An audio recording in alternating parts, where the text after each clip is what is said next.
안녕하세요. 현실주의자입니다. 오늘 시장도 뭐 쏘쏘였죠. 다 같이 올라가는 시장이라서 별로 신경 쓸 건 없었습니다. 코스닥이 이제 천 고지를 임박했습니다. 또 999를 찍고 끝나는 참 묘한 상황이네요. 외국인 기관 이 사람들의 속셈을 알 수가 없는데요. 지금 증시 주변 자금은 아직도 130조 이상입니다. 이거를 잊으면 안 돼요. 증시의 주변이라고 하죠. 맴돌고 있는 자금이 130조라는 겁니다. 들어오고 싶어서 대기하고 있는 돈이란 거죠. 설마 이거를 속이진 않겠죠. 네. 왜냐하면 증시 주변 자금은 개인 투자자의 금액만으로 구성되어 있습니다. 거래량이 터지면 변곡점이라고 생각하고 있습니다. 근데 지금 그냥 무난해서 사람들이 이러지도 저러지도 못하고 있습니다.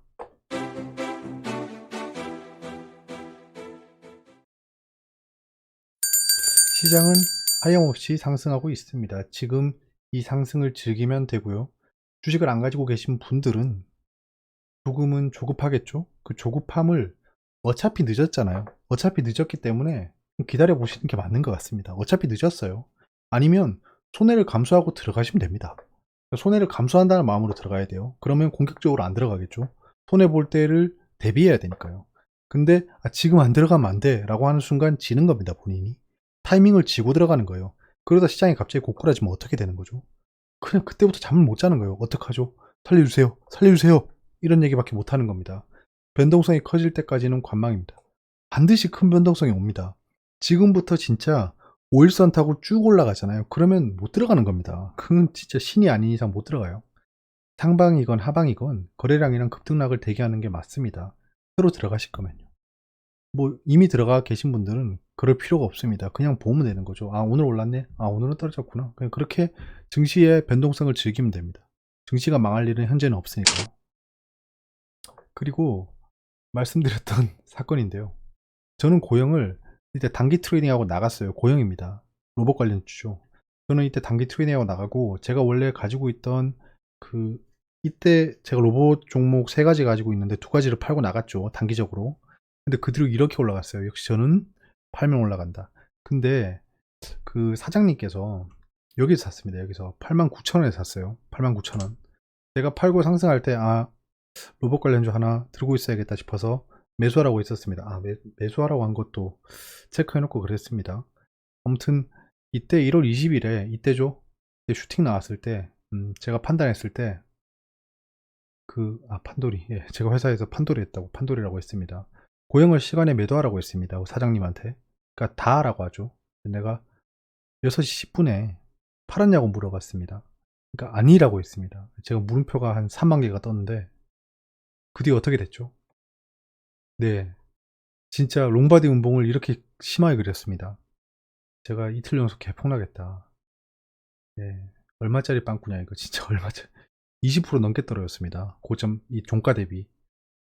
그래서 여유있게 명령했어야지 상세하게. 자, 시간에 매도하는 방법을 알고 계십니다. 사장님께서는 계신데 예, 한동안 팔 일이 없어서 그랬는지 못 파셨습니다. 너무 마음이 아프네요. 예. 방송에서 얘기하겠다라고 제가 엄포를 했는데 절대 그러지 말아라고 했지만 사장님께서 방송을 보지 않습니다. 예, 심지어는 좋아요도 누르지 않아요. 와서. 그렇기 때문에 제 맘대로 얘기할 겁니다. 예, 너무 억울하고 이게 진짜 얼마짜리 빵꾸인지 모르겠어요. 자그마치 20%입니다. 20%.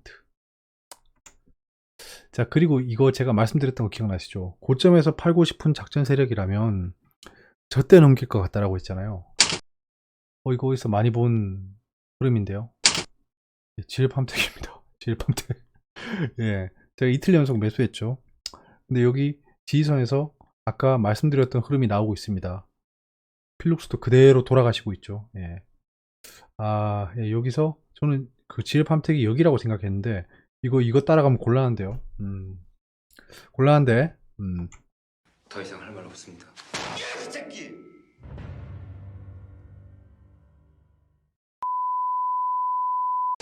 누가 사라고 했어 이거? 그 필룩스 지일팜택은 정말 모 아니면 도일 것 같습니다. 모 아니면 도다. 모 아니면 도다. 모가 나오면 제가 생방에서 문화상품권 이벤트를 하겠습니다. 모가 나오면. 그럼 도가 나오면 여러분들이 저한테 생방송으로 이벤트 해주셔야겠죠? 자, 그리고 생각해보기 잠깐 얘기하겠습니다. 3, 4차 산업혁명이 삶을 윤택하게 해준다라고 생각하셔요. 전부 다. 산업혁명이 일어나면 삶을 윤택하게 해주고 인간을 기쁘게 행복하게 한다.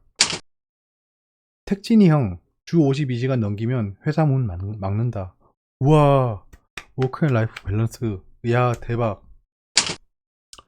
근데 이런 기사 기억하시죠? 재택근무 걱정이 끝이다.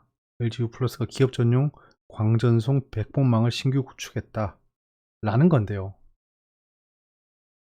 3차 산업혁명, 닷컴 혁명이었죠. 4차 산업혁명 직전입니다. 우리는 더 많이 일해야 된다고 제가 말씀드렸습니다. 맞죠? 이메일을 보내게 됐습니다. www.닷컴 혁명에서 우리는 그냥 편지지에 편지를 쓰고 배달시키면 집배원이 그걸 배달하고 2주, 한 달까지 걸립니다. 그러니까 편지를 주고받는데 한 달이나 걸렸어요. 근데 이메일이 등장하면서 10초 안에 확인이 가능해졌습니다. 그러면 그 한 달 뒤에 답장해도 되는 텀이었어요. 근데 그거를 10초 만에 답장해야 됩니다. 10초가 지나고 1분이 지나고 1시간이 지나면 너 왜 메일 확인 안 했냐? 뭐 아주 낭만적인 러브레터를 주고받는 사람들에게는 참 삶이 최적화됐지만 업무를 생각해 봤을 땐 그렇지 않습니다. 나는 더 바빠졌고 더 많은 머리를 써야 되고 더 많이 혹사를 당합니다. 짧은 시간 안에. 자, 재택근무예요. 52시간이에요. 자, 저 퇴근하고 집인데요. 52시간 넘어서 출근 못합니다. 라고 얘기해야 돼요. 근데 여러분도 아시다시피 직장은 진짜 시계 제로입니다.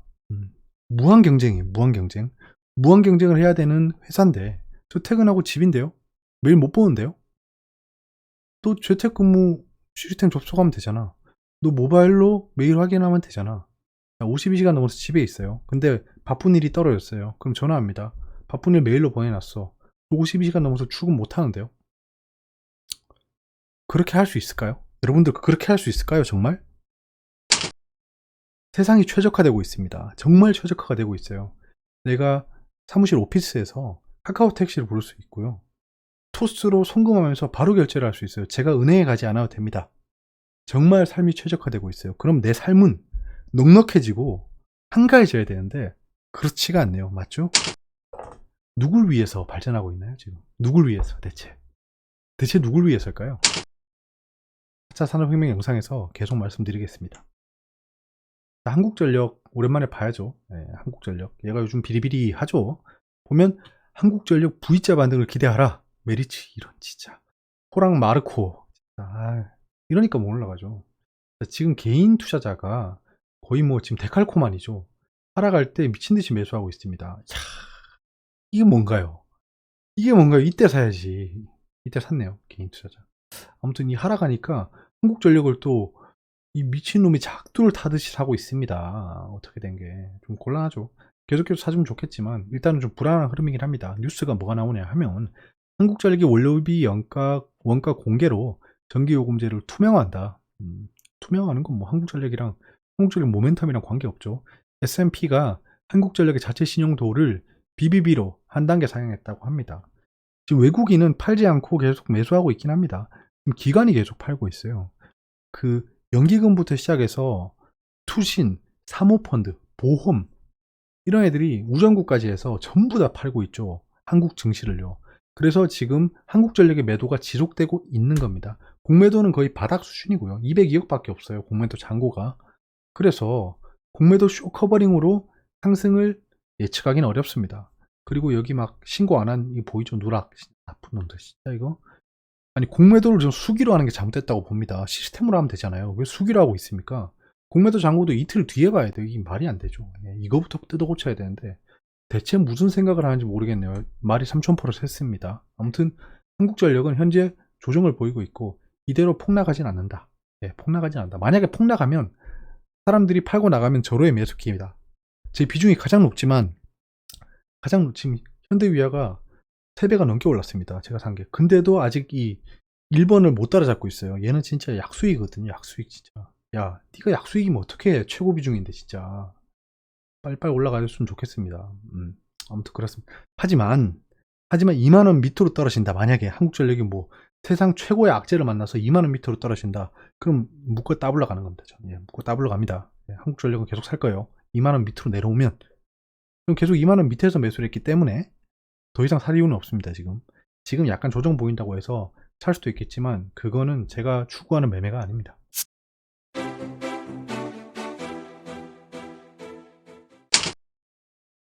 외신입니다. 캘리포니아가 락다운을 해제했다. 넘버가 4. 그 확진자 케이스가 줄어서 락다운을 해제했답니다. 캘리포니아입니다. 자그마치 그 실리콘밸리를 가지고 있는 캘리포니아주입니다. 좋습니다. 점점 코로나로부터 해방되고 있습니다. 전 세계가. 바이든 대통령이 얘기했습니다. Buy American. 미국산을 사라. 미국인을 사라 이게 아닙니다. 미국산을 사라 라는 얘기를 했습니다. 이 뭐 트럼프 대통령보다 더 할 수도 있겠는데요. 버블 인 차이나. 차이나의 버블. 오, 자극적인 제목. 근데 이게 뭐냐면 이 마윈 씨가 등장함으로써 약간 제재에 대한 그런 것들이 해소가 돼서 중국 증시가 상승하고 있다.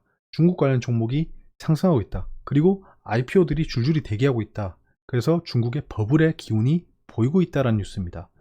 뭐 중국은 지금 현재 박스권을 뚫어내서 신고가를 향해 가고 있기 때문에 뭐 그닥 경계할 만한 얘기는 아닌 것 같네요. 어차피 지금 외세 자본들이 잠정을 엄청나게 샀습니다. 횡보할 때.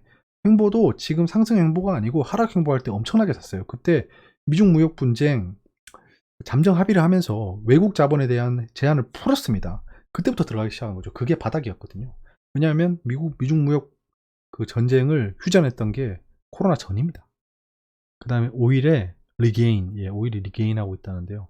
차이나 락다운 컨선이라고 하면 중국이 지금 봉쇄에 대한, 북중국 쪽이 봉쇄에 대한 우려가 있습니다. 코로나 봉쇄.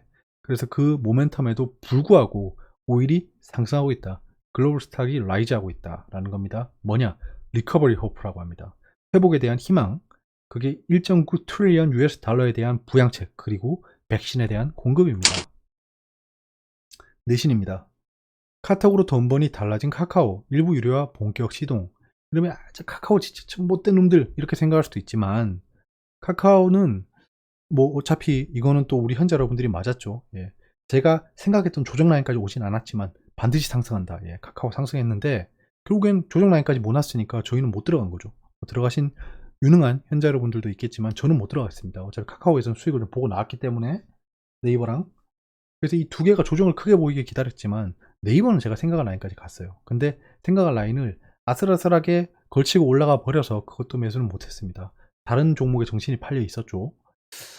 그래서 카카오가 또 네이버랑 악재를 만나서 증시의 종목의 악재가 아니고 종목의 악재면 뭐 더할 나위 없겠죠. 우리가 매수하기에.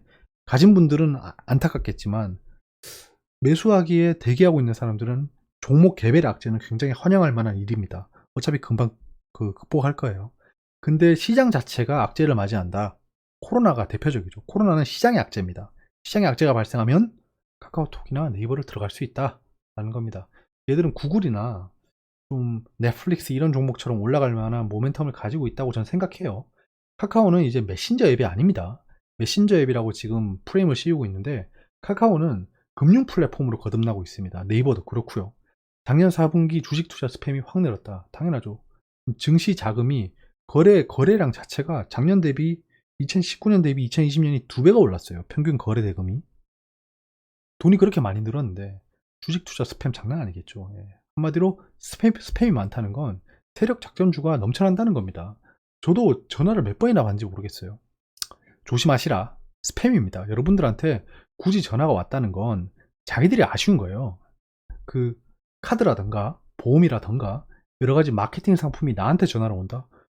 이 사람들이 나한테 무슨 호의를 가지고 있다고 먼저 전화할까요? 그게 아닙니다. 자기들이 아쉬우니까 전화한다. 정말 좋은 거는 나한테 전화하지 않는다.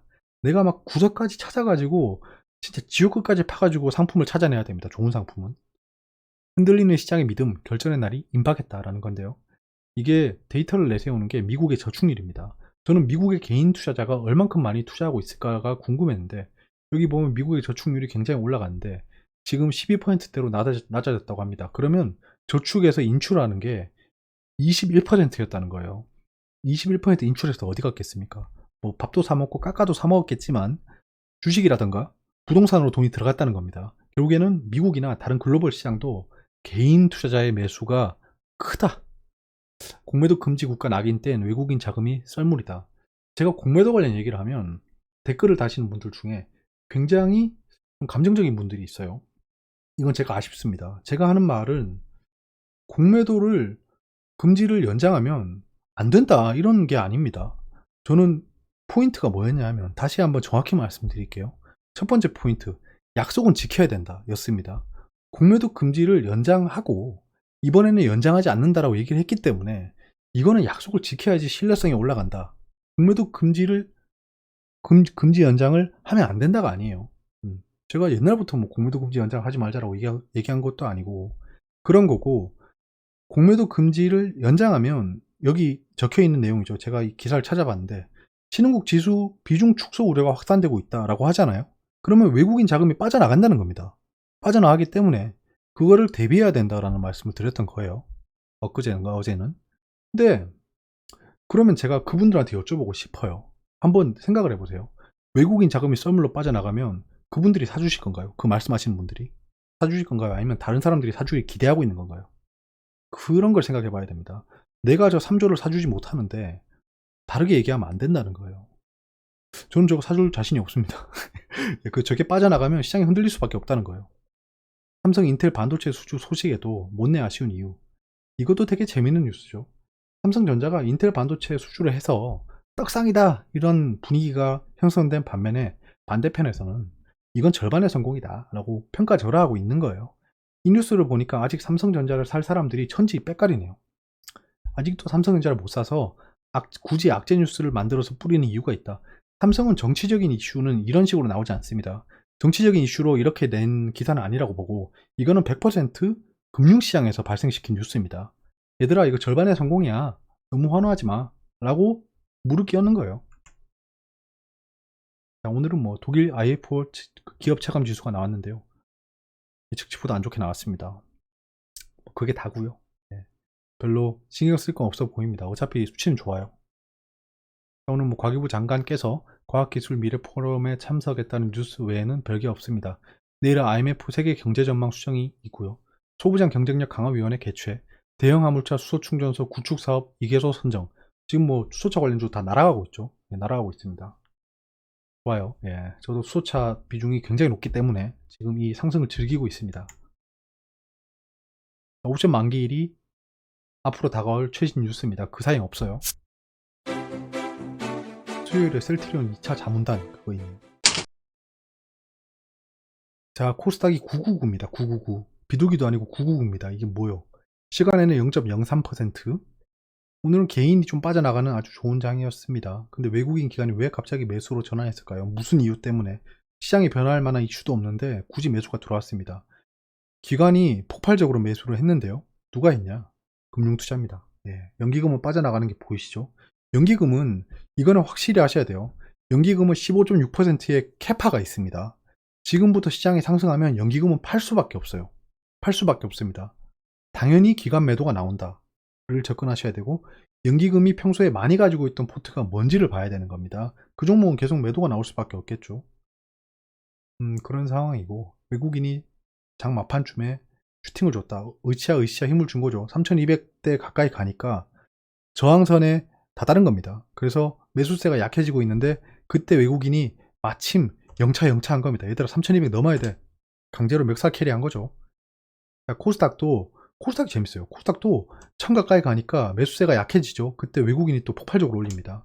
오늘은 대형주 위주로 상승이 나왔죠. 대형주 위주로. 근데 전체적으로 상승했습니다. 대형주가 상승이 나와서 코스닥 레버리지의 수익이 또 터지고 있습니다. 좋습니다. 코스닥 레버리지 언제 팔죠? 1000 넘으면 생각해 보겠습니다.